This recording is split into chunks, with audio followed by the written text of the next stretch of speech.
आज चाहिँ म तपाईहरुलाई तिलको अचार बनाएर देखाउने छु। यो टमाटर अनि खोर्सानीलाई बोइल गरेर मैले साइड गरेर अलरेडी राखिसकेको छु है, प्रिपेयर गरेर। अनि यहाँनिर तिल छ, व्हाइट तिल पाउँछ। व्हाइट तिललाई मैले अलरेडी फ्राई गरेर यहाँनिर भुटेर राखिसकेको छु साइडमा। यो तिलको अचार बनाउनु एकदमै इजी छ अनि यो चाहिँ मोमोसँग चाउमिनसँग खानु एकदमै स्वादिष्ट हुन्छ।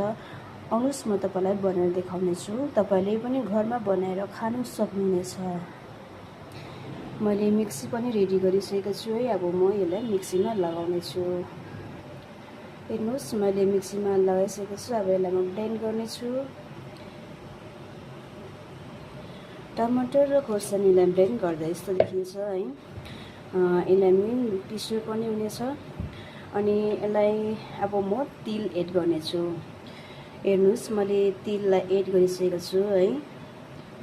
नुन चाहिँ तपाईले बादमा पनि लगाउन सक्नुहुन्छ, अहिले पनि लगाउन सक्नुहुन्छ।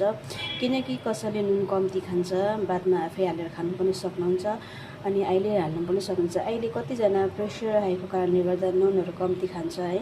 नुन कम्ती खानु कारणले अहिले मैले नुनलाई एड गरेको छुइनँ। तिललाई पनि पिसिसकेर यस्तो देखिएको छ।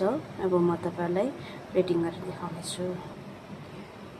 तिलको अचार रेडी भइसकेको छ, हेर्नुहोस् है। वाउ, यो चाहिँ मोमोसँग चाउमिनसँग खानु एकदमै मिठो हुन्छ। तपाईहरुले पनि बनाएर खानु सक्नुहुन्छ। हुन्छ, थ्यांक यू, बाइ बाइ।